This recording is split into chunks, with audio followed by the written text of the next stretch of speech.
This video is about submitting a bill to PMG to have it graded and why one would want to do that. I didn't see, when I did my first submission, I didn't see very good videos on how to fill out the form correctly in the process of sending it in. So I wanted to make my own video. And it also shows the importance of paying attention to the bills you get from the cashier or the ATM, because you never know. You might stumble upon a bill like this, which is solid 8's. This particular bill, being solid 8's, is worth about $2,000 on the open market. So, why someone would want to submit a bill to have it graded is basically to ensure that the bill is not counterfeit, to establish a concrete condition that the bill is. It's based on a scale max of 70. As you can see, these are 67. That is a very high grade, almost perfect. It's considered, this 67 is considered superb, gem uncirculated. So, and it's particularly important if you want to sell these bills on eBay, because if you have a bill like this, it looks pretty good, but really, what's the condition? And if I decide to sell these bills on eBay, I didn't want to mess with trying to say this is very good condition and have someone decide they want to back out of the deal by claiming the bill was not as I advertised. Well, when you have it graded, there is no question as to whether it's authentic. They keep these bills in a registry on the site, so you can check to see if the bills are actually graded by them. In this case, I had 74 bills graded, and the 2017 FR 7000 SOI, my bills are the only ones in that category. So, there are two major groups of collectors. There are those who like special numbers on bills. They could be superstitious, or the serial number looks like someone's birth date.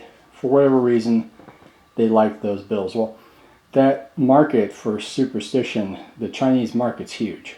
They love lucky numbers. It turns out that 8 is the most coveted, because 8 tends to mean wealth. There's a lot into Chinese numerology, and I might do a video discussing that later.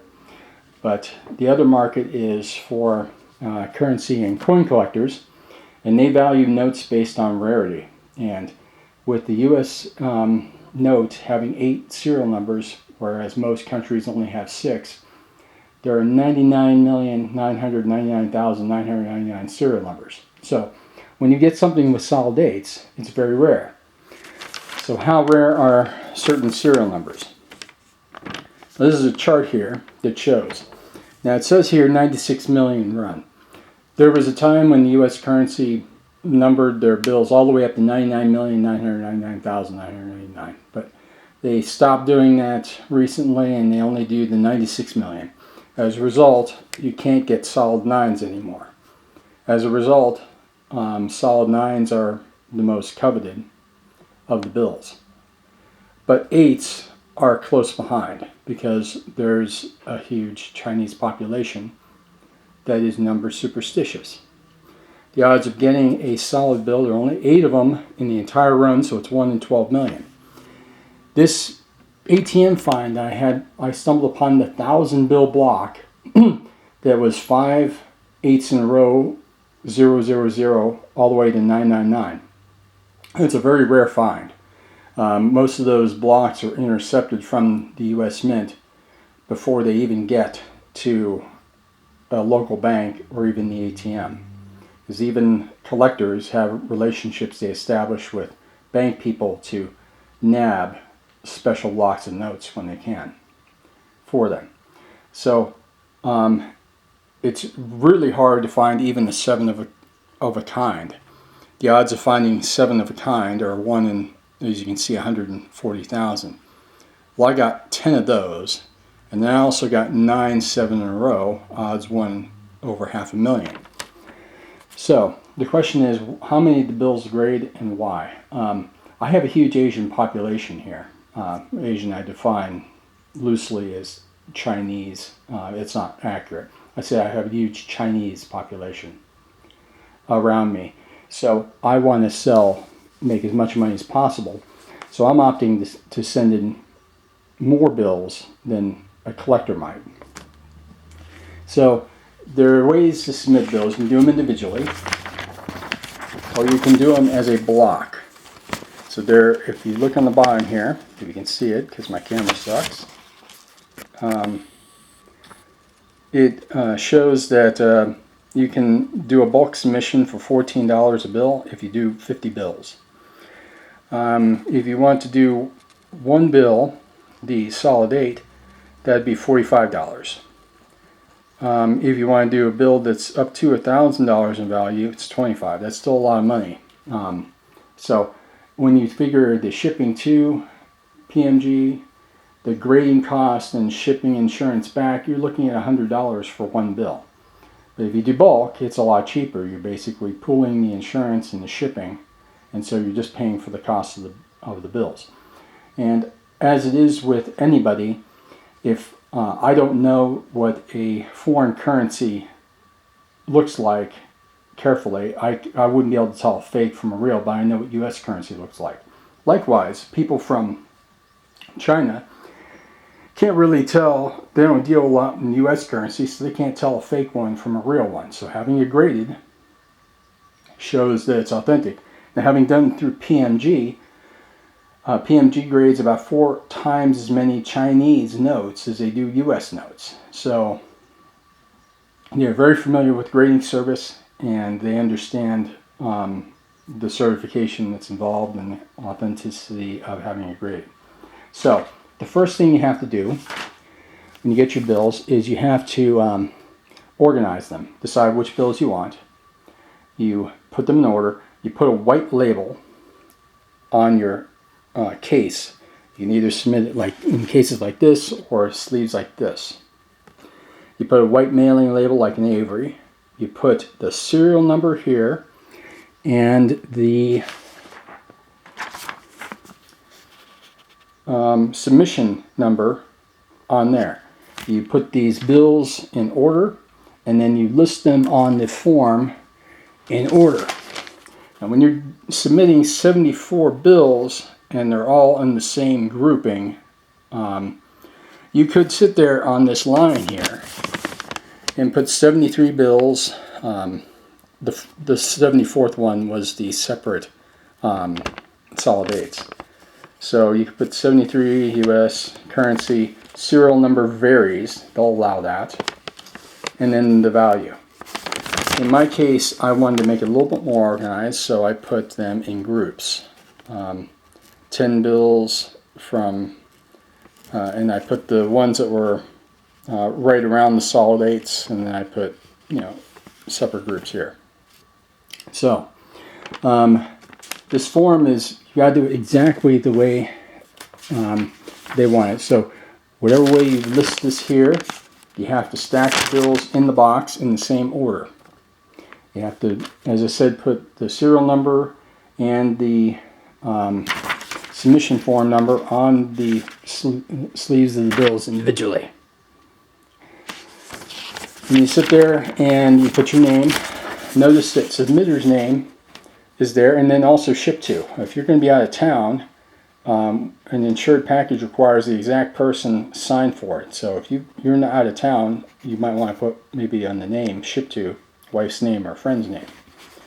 And then you put the account number, which is the your PMG number, at the top here. And you pick the shipping method to ship back to you.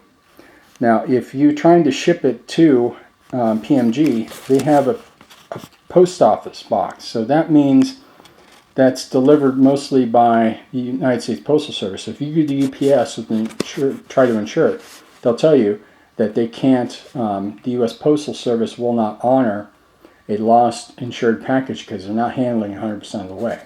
However, you can request that the shipping be one of the other ones shipped back to you. Then if you happen to have an account with one of those companies, put that in.